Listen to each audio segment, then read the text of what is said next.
Good evening. आज का session specially writ mains को लेकर है। आप में से उन बच्चों के लिए स्पेशली जो सच में बनना चाहते हैं, सच में जो करना चाहते हैं। बाकी खैर आप लोगों ने टाइम खराब कर रहे होंगे और टाइम खराब करेंगे। आप में से बहुत से बच्चे पूछेंगे कि सर एग्जाम डेट की क्या पॉसिबिलिटीज़ हैं, विज्ञापन कब आ जाएगा।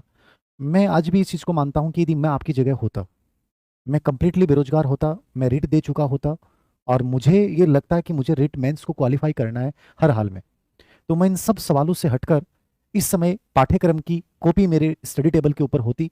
पाठ्यक्रम की टेबल के साथ PYQ यानी पूर्व प्रश्न पत्र मैं जरूर देखता। यद्यपि पूर्व प्रश्न पत्र और 2026 या 25 लास्ट में जो आपका एग्जाम होगा उसमें आपको मेजर डिफरेंस देखने को मिलेगा, क्योंकि उस समय के ग्रेड थर्ड के जो पेपर हैं लास्ट के, वो कोई बहुत ज़्यादा लेवल के पेपर नहीं थे।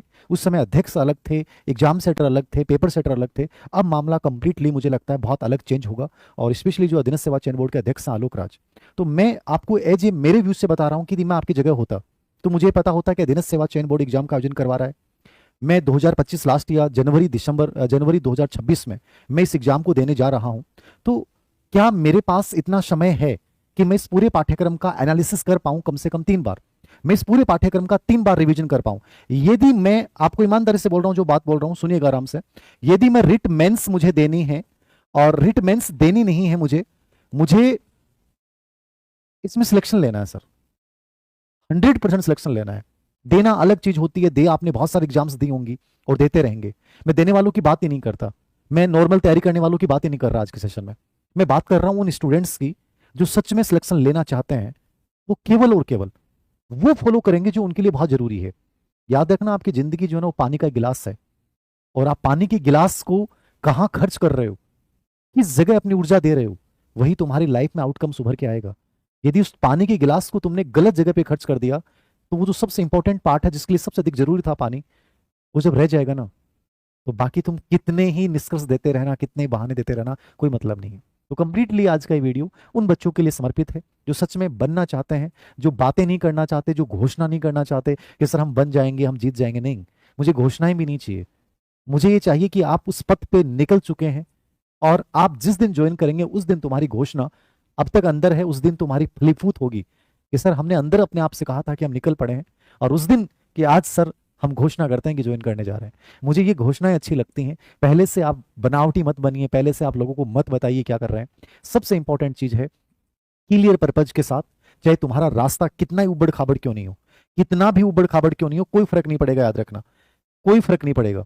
लेकिन यदि रास्ता बहुत खूबसूरत है, एकदम बहुत स्मूथ है, लेकिन चीजों का ये नहीं पता कि मुझे कैसे करना है, क्या करना है, मुझे कैसे पहुंचना है, कितने घंटे कितने टाइम में मैं इस सबसे मैनेज कर पाऊंगा, तो कोई मतलब नहीं बनता इस सुंदर रास्ते का। याद रखना, मैं ज्यादा बेटर मानता हूं कि आपका रास्ता रफ है लेकिन तुम्हारा क्लियर पर्पज है, तुम्हारी रणनीति बहुत सटीक है, तुम एक संतुलित चीजों के साथ, हर पार्ट के साथ यदि बैलेंस बना के चल रहे हो तो तुम्हें कोई नहीं रोक सकता।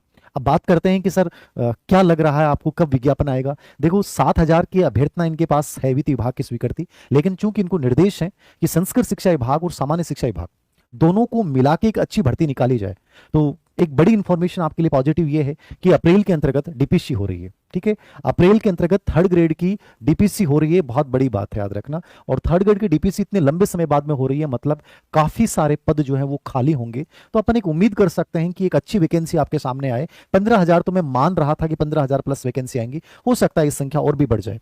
लेकिन थर्ड ग्रेड की डीपीसी होने से एक बहुत बड़ी खुशखबरी है जो आज विधानसभा के माध्यम से हमें मिल रही है। तो काफी सारे पद रिक्त होंगे और एक अच्छी वैकेंसी आपको देखने को मिल सकती है, और आपको इसके लिए पॉजिटिव भी रहना चाहिए। और मैं नहीं मानता कि एक अच्छे स्टूडेंट को इस बात पे ध्यान देना चाहिए कि सर कितने पद आएंगे, कौन से आएंगे। मैं ये भी नहीं कहता कि हमें एक ही पद चाहिए। देखो सबसे बड़ी बात यह है, मोटिवेशन बहुत अलग चीज है।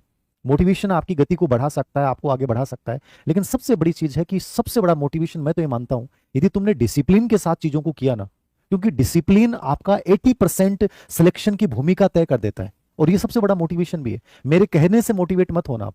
सबसे बड़ी चीज ये कि सर मैंने जिस दिन आपका एक सेशन किया था उस दिन मैंने एक बात बोली थी कि आप में से कितने लोगों ने सिलेबस निकाला, आप में से कितने लोगों ने सिलेबस निकाला। मैं क्यों एनालिसिस कर रहा हूं, मैंने क्यों हर पेपर निकाला है, मैंने हर क्यों हिंदी का, पंजाबी का, उर्दू का, मैंने हर पेपर का एनालिसिस क्यों किया। यार मुझे अच्छा लगता है कि मेरे स्टूडेंट्स को मैं फायदा दे पाऊं। मुझे पता चलना चाहिए कि साइकोलॉजी कैसे आई, परिदृश्य कैसा आ रहा है, जीके का लेवल क्या आ रहा है, किस पार्ट को कितना वेटेज दिया गया है। इसलिए मैंने ये सिलेबस के प्रिंट आउट जगह जगह लिख रखे हैं, मेरे टेबल पे बिखरे पड़े हैं, दुनिया भर के पेपर बिखरे पड़े हैं। उसका रीजन क्या है? जब ये मैं कर रहा हूं जो ऑलरेडी सक्सेसफुल इंसान है, तुम तो ऑलरेडी अभी बनने की प्रक्रिया में हो, तो तुम्हें तो सबसे पहला काम यही करना था। और तुम्हें किसी से पूछने की जरूरत भी नहीं पड़ती कि धीर सिंह सर कब स्ट्रेटेजी कब बताओगे, कोई जरूरत नहीं है आपको पूछने की। आप खुद अपने आप को जब तक चीजों को तैयार नहीं करोगे, खुद जब तक चीजों का एनालिसिस नहीं करोगे, तब तक बहुत बेहतर रिजल्ट नहीं ला सकते। आज के वीडियो में मैं भी बुक्स के नाम नहीं बताऊंगा, क्योंकि भी बुक्स मार्केट में आई नहीं है ग्रेड थर्ड की, जो आई है ओल्ड पैटर्न के ऊपर आई हैं। तो मैं एक बुक्स को लेकर अलग से एक शॉर्ट वीडियो बना दूंगा कि हिंदी के लिए पढ़ें, संस्कृत के लिए पढ़ें, जीके में ये चीजें बहुत बेटर आई हैं, आप इसके लिए पाठ कर लें लेवल फर्स्ट में, इन चीजों को लेकर चलें। आज एक कॉमन वीडियो है जो आपको अभी से इसको फॉलो करना है। फॉलो आपको अच्छा लगे तो फॉलो करना, वरना कोई जरूरी नहीं है। आपको जिसकी रणनीति अच्छी लगे कि यार ये सर अच्छा बता रहे हैं, तो आप उसको फॉलो कीजिए, आपको जैसा लगे। मैं आपकी जगह होता तो मैं अब तक ये चीजें कर चुका होता। मैं आपकी जगह होता तो मैं सबसे पहला काम यही करता कि पूरे सिलेबस का सूक्ष्म एनालिसिस, सूक्ष्म विश्लेषण मैं कर चुका होता। मतलब मेरे दिमाग में चीजें होनी चाहिए। जैसे मैंने बताया कि पिछली बार कंप्यूटर आईसीटी का पार्ट जो आया वो 9वीं 10वीं की किताब से आया, अप्लाइड बेस आया। तो यदि वो 5% मुझे करने हैं, तो मुझे थोड़ा सा कंप्यूटर को अप्लाइड बेस पढ़ना पड़ेगा। ये एनालिसिस होता है। साइकोलॉजी में लर्निंग टॉपिक से ज्यादा प्रश्न पूछे जा रहे हैं, तो मुझे लर्निंग टॉपिक को बहुत अच्छे से तैयार करना है। साइकोलॉजी में मुझे मेंटल हेल्थ नहीं पढ़ना है। साइकोलॉजी में मुझे आरटी 2000 परिदृश्य में मुझे आरटी 2009 एनईपी 2020 को अच्छे से तैयार करना है। राजस्थान के आरटी 2011 को अच्छे से तैयार करना है। निःशुल्क परिवेश को अच्छे से तैयार करना है, क्योंकि उन पे जरूर प्रश्न आए। नवाचार में मुझे किन चीजों पे ध्यान देना है, नवाचार के टॉपिक बहुत अच्छे हैं। मुझे राजस्थान ज्योग्राफी में कौन सा पार्ट बेटर रहेगा, राजस्थान ज्योग्राफी को मुझे कैसे तैयार करना है। अब आपके सवाल पूरे टाइम वीडियो में चलेंगे, सर 33 जिलों के अकॉर्डिंग पढ़े, 41 जिलों के अकॉर्डिंग पढ़े। जब वर्तमान में बदल चुका है तो आपको 41 जिलों के अकॉर्डिंग पढ़ना है ज्योग्राफी। कौन से पार्ट में से लगातार ज्यादा अच्छे प्रश्न पूछे गए कि जनगणना को मुझे बहुत अच्छे से तैयार करना है, वन संपदा को मुझे अच्छे से तैयार करना है। योजनाओं में अभी फिलहाल जितनी भी राजस्थान सरकार की बजट की योजना है, उनका मैं अलग से एक एनालिसिस कर लूं, इकोनॉमिक सर्वे को बहुत अच्छे से तैयार कर लूं। क्योंकि करंट राजस्थान का आना, कई बच्चे आपसे पूछेंगे सर करंट किसका आएगा, भारत का आएगा, राजस्थान का सिलेबस में लिखा हुआ है, राजस्थान को ही तैयार करना है। एक एक चीज दिमाग में आनी चाहिए। सेक्सी परिदृश्य के 10 सवाल आ रहे हैं, मुझे कैसे सही होने चाहिए। साइकोलॉजी के 20 नंबर का पार्ट है, 10 सवाल है, कैसे सही करना है। पेडागोजी कैसी लेवल की आती है। अब पेडागोजी का मैंने पूरा एनालिसिस किया, तो पेडागोजी में मैंने ये पाया कि लगभग पीवाईक्यू बेस है। रीट की यदि आपने सीरियसली तैयारी की थी, तो आपका मान के चलिए 50% पार्ट आपका तैयार है, डरने की जरूरत नहीं है। 50% पार्ट तैयार है आपका, 50% आपको दोबारा से करना है। जिसमें साइकोलॉजी आपने पढ़ा है, साइकोलॉजी में कुछ चीजें आपको हटा देनी है। 5 यूनिट में से सिर्फ आरटी 2009 और एनईपी लेना है, बाकी हटा देना है। योजनाएं आपने पढ़ी है तो वो फायदा यहां हो जाएगा। राजस्थान आरटी 2011 जोड़ देना है यहाँ पे, मानसिक स्वास्थ्य को हटा देना है। कौन कौन से शिक्षा मनोविज्ञान वाला पहला टॉपिक है वो ऐड कर देना है। तो ये थोड़ा सा, यानी पहला काम आप हमेशा ये चीज करो कि बारीकी से एनालिसिस करो। आपके दिमाग में पूरी एक टेबल बन जानी चाहिए। मैं जैसे मेरे दिमाग में बन गया यार ज्योग्राफी का पार्ट ये है, ज्योग्राफी में यहां से प्रश्न पूछे गए, हिस्ट्री में कला संस्कृति का पार्ट बहुत इंपॉर्टेंट है। और 2026 में मैं मान रहा हूं कि ये एग्जाम, कई बच्चे आपसे पूछेंगे सर एग्जाम कब होगी, तो मैं मेरा अनुमान बता रहा हूं, ये कोई गलत भी हो सकता है, कंप्लीटली गलत हो सकता है। सिर्फ मैं अपना अनुमान बता रहा हूं कि मुझे जहां तक लग रहा है कि 2025 लास्ट में करवाना चाहे तो ये करवा सकते हैं। मुझे लग रहा है कि जनवरी 2026 में भी, मुझे लग रहा है जनवरी 2026 में एग्जाम करवा सकते हैं। ये मेरा अनुमान है, कयास है। हो सकता है ये परीक्षा नवंबर में भी हो जाए। आपको यदि मैं आपकी जगह होता तो मैं नवंबर मान के प्रिपरेशन शुरू कर देता कि मुझे नवंबर तक पूरे सिलेबस को बहुत अच्छे से रिवीजन करना है, और हर हाल में नवंबर तक मुझे 2 बार कम से कम पूरे सिलेबस को बहुत बढ़िया तरीके से तैयार करना है। मेरे दिमाग में कंफ्यूजन नहीं होनी चाहिए। यदि जनवरी 2026 में एग्जाम होती है तो आपके लिए प्लस पॉइंट है, क्योंकि रीट का थर्ड ग्रेड का सिलेबस कोई छोटा सा सिलेबस नहीं है। मैं ग्रेड फर्स्ट ग्रेड सेकंड का सिलेबस फिर छोटा मानता हूं ग्रेड थर्ड की अपेक्षा, और ग्रेड थर्ड एक महासमुंदर है। यहां आपको डुबकी लगानी है तो आपको हर कला आनी चाहिए। ऐसे नहीं कि आपको एक पार्ट अच्छे से आता है और आप ग्रेड थर्ड टीचर बनना चाहते हैं, पॉसिबल ही नहीं है। दूसरा काम, सूक्ष्म एनालिसिस आपको करना है। मैं पूरा बता दूंगा आपको अगले वीडियो में कहां से कितने प्रश्न आते हैं, कैसे चीजें करनी है, कौन सी बुक्स बेस्ट है, लेकिन फिर भी आप एक बार खुद एनालिसिस करें, आपको जल्द समझ में आएगा। यदि मेरा एक है कि जैसे कि राजस्थानी भाषा और साहित्य, ये एक ऐसा पार्ट है ग्रेड थर्ड का जिसमें पिछली बार सबसे अधिक गजब के प्रश्न पूछे गए, तो आपका ही सबसे पार्ट कमजोर है, तो आप सबसे पहले शुरुआत क्या करें, राजस्थानी भाषा व साहित्य को एक बार रिपीट कर लें। मार्च में राजस्थानी भाषा और साहित्य को पढ़ डालें, क्योंकि ये पार्ट उलझाता है। तो इसको बहुत अच्छे से तैयार कर लो। ओम जी सर की किताब आई थी राजस्थान कला संस्कृति की, उसमें उन्होंने भाषा साहित्य को बहुत गजब तरीके से डाला है, जिसमें से प्रश्न ग्रेड थर्ड में बाहर नहीं आया था कोई। तो उस प्रकार से एक कोई भी किताब ले लें कला संस्कृति की, उस किताब में भाषा और साहित्य वाले पार्ट को पहले तैयार कर लें। जो पार्ट आपने रिट में नहीं पढ़ा है या भी जीके में आप जो पार्ट नहीं पढ़ पाए, उसको शुरुआत कीजिए, जिससे कॉन्फिडेंस बढ़ेगा। एक पढ़ने का तरीका बता रहा हूं। तो पाठ्यक्रम का एनालिसिस करें, पहला काम। नंबर 2 पे आप क्या करें, टुकड़ों में बांट लें इसको। सूक्ष्म एनालिसिस करने के लिए बाद टुकड़ों में बांटें। टुकड़ों में बांटने का मतलब क्या है कि साइकोलॉजी मैंने जस्ट अभी पढ़ा है तो कुछ समय बाद शुरू कर दूंगा। यदि भी साइकोलॉजी का पैटर्न बदलेगा, आप ये मत मानिएगा कि 2022 वाले पेपर्स के आधार पे अपन पढ़ लें, पेपर का लेवल अच्छा आएगा, इसमें कोई डाउट नहीं है। और दिनेश सेवा चयन बोर्ड के अध्यक्ष जो आलोक राज जी हैं, वो बहुत एक्टिव बंदे हैं, वो बहुत ज्यादा इन चीजों को नोट करते हैं। आरएसपी का पेपर हुआ, उन्हें पता है कैसा हुआ, किस लेवल का है, वो इस सब चीजों को देखते हैं।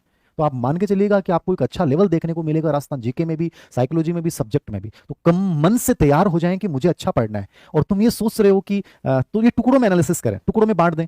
क्या साइकोलॉजी इस समय इस पार्ट को ऐसे ध्यान देना है, शैक्षिक परिदृश्य को ऐसे तैयार करना है, आईसीटी में मुझे अप्लाइड बेस थोड़ा सा पढ़ना है, 9वीं 10वीं कंप्यूटर वाली किताब को एक बार आंखों से निकालना है, सब्जेक्ट को मेरे को 6 से 8 तक की, जब तक मार्केट में अच्छी किताबें नहीं आए। तो एक काम करें टुकड़ों में एनालिसिस करते समय कि मैं सब्जेक्ट को 6 से 8 वाली किताबों को तैयार कर लूं, लेवल सेकंड वाले बच्चे जो टॉपिक सिलेबस में टू द पॉइंट, उनको अपने नोट्स बना लीजिए, आपके पास टाइम है। और उसके बाद जैसे मैं 20 तारीख के आसपास एक वीडियो बनाऊंगा जिसमें मार्केट में उपलब्ध जो किताबें उनके अकॉर्डिंग एक सजेशन दे दूंगा कि ये किताब थोड़ी सी ठीक है। अभी आप कोई किताब मत खरीदना, कोई गाइड मत खरीदना, आपके पास ऑलरेडी जीके की किताबें हैं, आपके पास साइकोलॉजी वाली किताबें अपने घर अपडेट होकर आ रही है, थर्ड ग्रेड के लिए परिदृश्य भी अलग से आएगी, बहुत अपडेट के साथ, बहुत बहुत ही अलग लेवल की किताब आएगी। लेकिन जो भी आपको मार्केट में आपके पास पहली पिछली वाली है, तो आप उनसे पढ़ना स्टार्ट कर दीजिए। टीचिंग मेथड का कुछ मत खरीदिए, एक बार सिर्फ पीवाईक्यू बेस्ड टीचिंग मेथड पढ़ लोगे, तैयार कर लोगे, टीचिंग मेथड के प्रश्न गलत नहीं होंगे, याद रखना। तो थोड़ा सा टुकड़ों में बांट लीजिए पूरे सिलेबस को, छोटे टुकड़ों में बांट लीजिए, ऐसे एक पूरा एक ऐसे ब्लॉक्स बनाइए आप पूरे सिलेबस को लेकर, ठीक है। मैं जैसा करता था, स्कूल लेक्चर के समय भी किया, कॉलेज लेक्चर के समय भी किया, टुकड़ों में बांट लिया, यार ये पार्ट है, इसको ऐसे तैयार करना है, इस पार्ट को ऐसे तैयार करना है, इस पार्ट को ऐसे तैयार करना है, और इसको इस समय में तैयार करना है। ये पूरा डायग्राम कॉन्सेप्ट मैप मेरे दिमाग में फीड हो जाता था, सबसे पहले ये काम करता था, और उस टेबल को अपने स्टडी टेबल के ऊपर लगा लेता था। ये दूसरा काम होता था। तीसरा काम आपको ये करना पड़ेगा कि यदि मैं आपकी जगह होता तो क्या करता, मैं पूरे पाठ्यक्रम के अंतर्गत बैलेंस बनाऊंगा, ठीक है। बैलेंस कैसे बनाऊंगा, बैलेंस का मतलब समझ रहे हैं आप क्या कहना चाह रहा हूं। बैलेंस का मतलब ये है कि देखो, ग्रेड लेवल फर्स्ट में आप टीचर बनना चाहते हो तो आपको हर पार्ट को वेटेज देना पड़ेगा।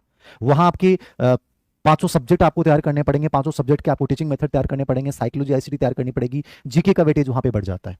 जब लेवल सेकंड में अपन बात करते हैं तो 120 का सब्जेक्ट हो जाता है, तो सब्जेक्ट को आपको बहुत अच्छे से लेवल देना है। लेकिन सब्जेक्ट के साथ चूंकि 50 और 80 नंबर का जीके भी है, जिसमें शैक्षिक परिदृश्य भी शामिल है, ठीक है, 30 नंबर का साइकोलॉजी आईसीटी भी है। तो आपको पूरे पार्ट को एक बैलेंसिंग, ऐसे नहीं है कि जैसे अमूमन करते हैं सर 120 नंबर का सब्जेक्ट है मैं उसको ढंग से पढ़ लेता हूं बाकी नहीं।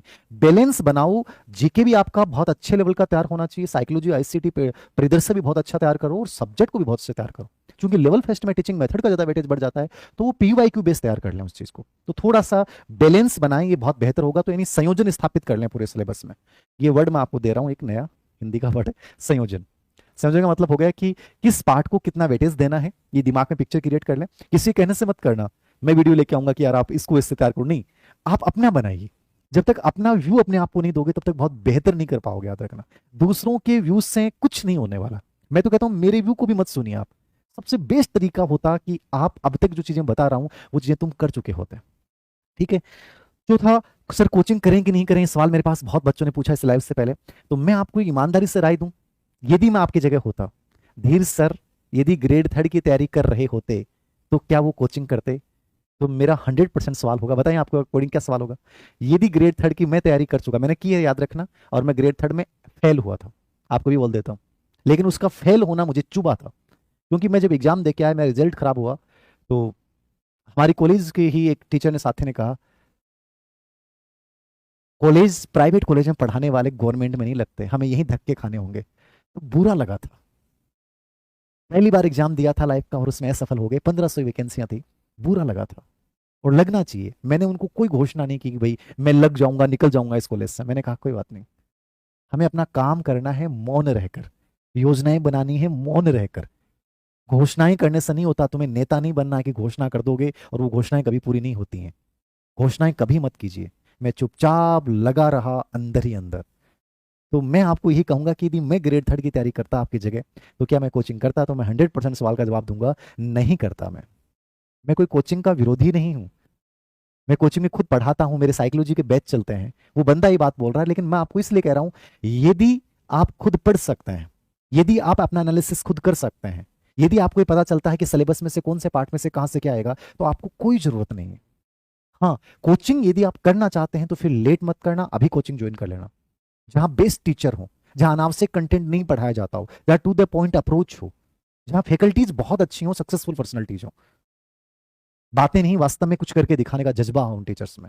वो जहां भी आपको मिले वहां कोचिंग कर सकते हैं। कोचिंग के फायदे यही हैं, रूटीन बन जाता है, आपको एक माहौल मिलता है, आपको लगता है कि पढ़ रहे हैं। नुकसान ये है कि टाइम बहुत खराब होता है। हो सकता है वो कंटेंट पढ़ा रहे हो वो बहुत अच्छा भी नहीं हो, क्योंकि जितना जस्टिस आप कर सकते हो उतना आपके साथ कोई नहीं कर सकता। तो मैं तो एज राय आपको ये दूंगा कि सेल्फ स्टडी आप करते हैं, और सेल्फ स्टडी में आपका एनालिसिस खुद का होना चाहिए, याद रखना।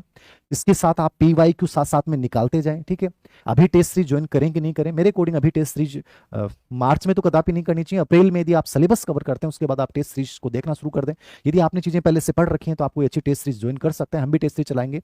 बट आपको जो बेटर लगे, और इसमें कभी किसी की राय मत लो कि सर वो कौन सी बेटर है। और मैं तो ये कहता हूँ कि जिस टीचर से पढ़ रहे हो उसी टीचर की टेस्ट सीरीज ज्वाइन करो, ताकि माइंड में कोई कंफ्यूजन नहीं रहे। आप टेस्ट सीरीज किसी और के ले रहे हो, ऑफलाइन कहीं और पढ़ रहे हो, गाइडेंस किसी और के ले रहे हो, 4-20 जगह मुंह मत मारना, एक जगह विश्वास रखना। मैं कहता हूं कितने ही रास्ते कठिन क्यों नहीं हो, मंजिल को पा जाओगे।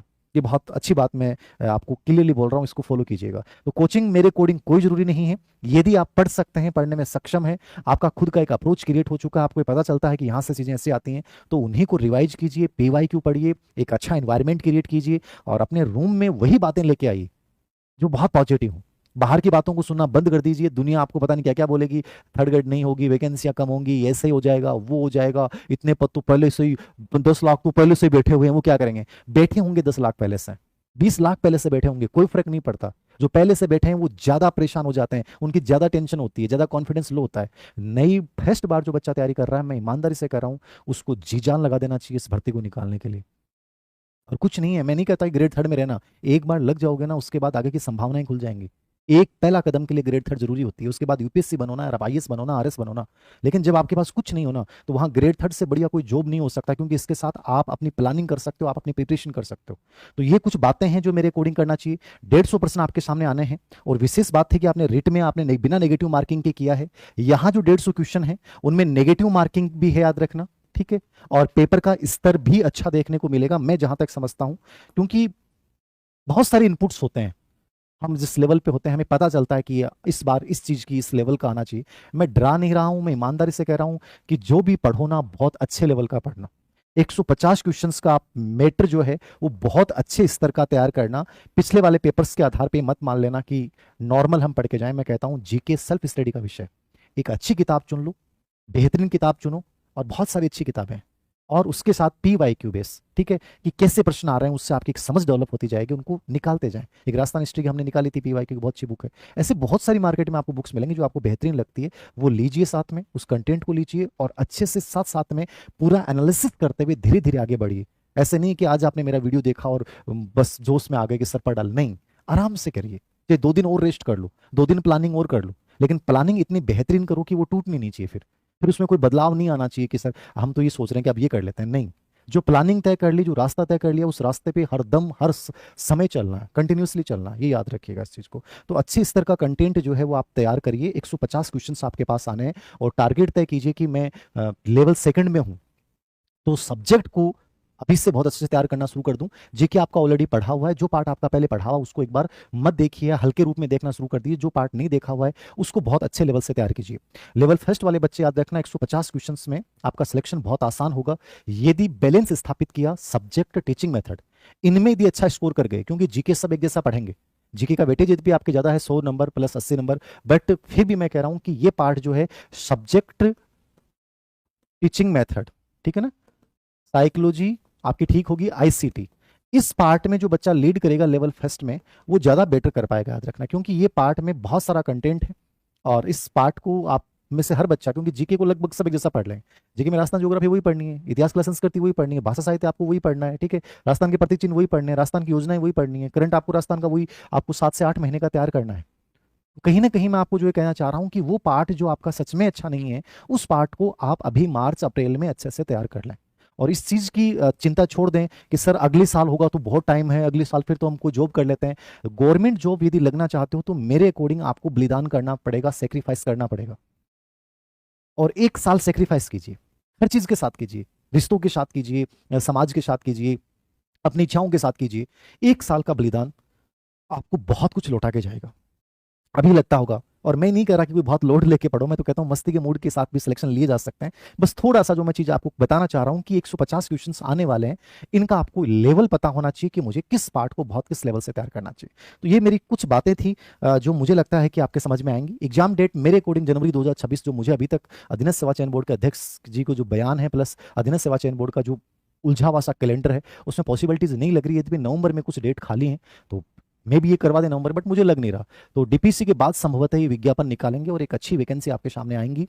कहीं भी घबराने की जरूरत नहीं है। थर्ड ग्रेड एक अच्छा एग्जाम होता है, बट कंपटीशन बहुत बड़ा होता है क्योंकि संख्या बड़ी होती है। लेकिन अभी से सही तरीके से चलोगे, स्टेप बाय स्टेप चलोगे, टुकड़ों में चलोगे तो बहुत बेहतरीन कर पाओगे। किताबों की जहां तक बात है मैं एक अलग से वीडियो बनाऊंगा, फिर भी मैं आपको कुछ सजेस्ट देता हूं कि फिलहाल आप पढ़ना शुरू कर रहे हैं तो आप इसमें एक काम कीजिए, शुरुआत जो करें वो सब्जेक्ट से शुरुआत करते हैं। और राजस्थान बोर्ड की जो किताबें हैं अपनी, ठीक है, 6 से लेकर 10 तक की किताबों में से जो टॉपिक आपके कंटेंट में मिल रहे हैं लेवल सेकंड वाले बच्चे, 6 से 10 तक की किताबों में जो टॉपिक आपके सिलेबस में मिल रहे हैं, केवल उन टॉपिक्स के आप शॉर्ट नोट्स तैयार कर सकते हैं। ये बेटर तरीका है, याद रखना। राजस्थान बोर्ड की किताबों से आप स्टार्ट कीजिए, पहला कदम ही उठाइए। ये किताब तो आपको खरीदनी है और इन किताबों में कोई बदलाव नहीं होना, तो ये किताब अभी से खरीद लीजिए और इनके नोट्स जो है वो आप बना लीजिए। आपको लगता है कि सर कोई गाइड वाला दे देगा, देखो हर गाइड वाले की अपनी सीमाएं होती हैं। यद्यपि खूब सारे पब्लिकेशंस हैं, अच्छी किताबें भी निकलती हैं, लेकिन फिर भी मैं कहूंगा कि आप अपने ऊपर विश्वास रखिए, इससे शुरुआत कीजिए। नंबर 2 पे अभी आपके पास टाइम है, तो राजस्थान जीके के लिए अभी क्या पढ़ें? देखो प्रॉपर थर्ड ग्रेड के अकॉर्डिंग कोई गाइड नहीं आई, लेकिन फिर भी राजस्थान ज्योग्राफी पढ़ना है, 41 जिलों के अकॉर्डिंग पढ़ना है। राजस्थान इतिहास कला संस्कृति बहुत गजब लेवल का आने लग गया, कला संस्कृति वाला पार्ट सबसे टफ आ रहा है। आप आर एस परी का पेपर देखिए, अधीनस्थ सेवा चयन बोर्ड के लास्ट वाले पेपर देखिए, कला संस्कृति के प्रश्न सबसे अधिक टफ आते हैं। कला संस्कृति को अच्छे लेवल की तैयार कीजिए, चाहे वो ओम प्रकाश चौधरी सर की जो अपनी किताब आती है वो पढ़िए या किसी और सर की पढ़िए, बट कला संस्कृति आप अच्छी किताब पढ़िए, डीपली पढ़िए। एक पप्पू सिंह प्रजापति सर की भी किताब आई है, बहुत बढ़िया किताब, राजस्थान इतिहास क्लास, वो भी आप देख सकते हो। कोई भी और किताब आपको उससे अच्छी लगती है तो आप उसको पढ़िए। कोचिंगों के नोट्स मैं तो विश्वास नहीं करूंगा, कोचिंग नोट्स जैसे कई बच्चे कहते हैं सर हमारे पास उसके आरएस के कोचिंग के नोट्स हैं, सब फेल हो गया आरएस परी में, तो कोचिंग के नोट्स पे कोई बिलीव मत रखो, उनको उठा के एक तरफ रख दो और एक अच्छी किताब लेके आओ और उसको पढ़िए। तो कला संस्कृति पार्ट पे विशेष ध्यान देना और स्पेशली भाषा साहित्य को पढ़ना। कला संस्कृति वाली ओम जी सर वाली किताब में तो भाषा साहित्य साथ में, या अलग से भाषा साहित्य की आपको कोई किताब मिलती है तो उसको तैयार कर लीजिए। राजव्यवस्था की कम प्रश्न आते हैं थर्ड ग्रेड में, याद रखना। तो राजव्यवस्था के लिए कोई अलग से खरीदने की जरूरत नहीं है, केवल पीवाईक्यू बेस या कोई भी किताब आपके पास ऑलरेडी राजव्यवस्था की होगी वो पढ़ लीजिए। राजस्थान की प्रशासनिक व्यवस्था है, राजस्थान की योजनाओं का बहुत बड़ा पार्ट है इसमें और बहुत ज्यादा प्रश्न आते हैं। तो राजस्थान की योजनाओं के लिए जो राजस्थान सरकार के अभी आर्थिक समीक्षा और बजट वाला जो आया है, उस बजट से जितनी भी योजनाएं उनको उठाइए और उनको अच्छे से तैयार कीजिए। ये एक आप तरीका अपना सकते हैं। और बाकी तो ज्योग्राफी के लिए गाइड यदि आपके पास कोई भी है तो वो पढ़ना शुरू कर दीजिए, कोई भी गाइड अच्छी है वो पढ़ना। लेकिन गाइड अभी अपडेट जो 41 जिलों के अकॉर्डिंग अभी जस्ट आई है वो अच्छी नहीं आई किताब, कोई और अच्छी किताब आएगी तो मैं सजेस्ट कर दूंगा कि किताब अच्छी है। इतिहास कला संस्कृति के लिए आपके पास जो किताब एक बार उसको पढ़िए। बाकी इसमें पप्पू सिंह प्रजापति की भी आप अच्छी किताब आई है, उसको देख लेना। आपको भाषा कठिन जरूर है बट आप देख सकते हैं।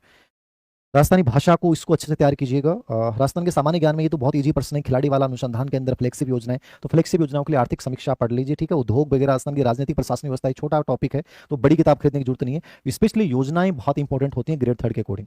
शैक्षिक परिदृश्य से अभी मार्केट में 2-3 किताब आई हैं, एक तो हमारे मित्र राकेश जी जांगेड़ उनकी भी किताब आई है, मैंने देखी नहीं है, और एक हम भी खुद किताब निकालूंगा क्योंकि मैं पिछली बार भी निकाली थी। परिदृश्य को मैं थोड़ा अपडेट कर रहा हूँ, थोड़ा सा योजनाओं को थोड़ा सा नया रूप दे रहा हूँ, ठीक है। और एनईपी 2020 के अकॉर्डिंग कुछ जो मुझे लगता है कि चीज़ अपडेट करने की जरूरत है तो वो 20 तारीख तक हम परिदृश्य वाली किताब निकाल देंगे। इससे बढ़िया कोई किताब आपको मार्केट में मिलती है तो ले लीजिएगा।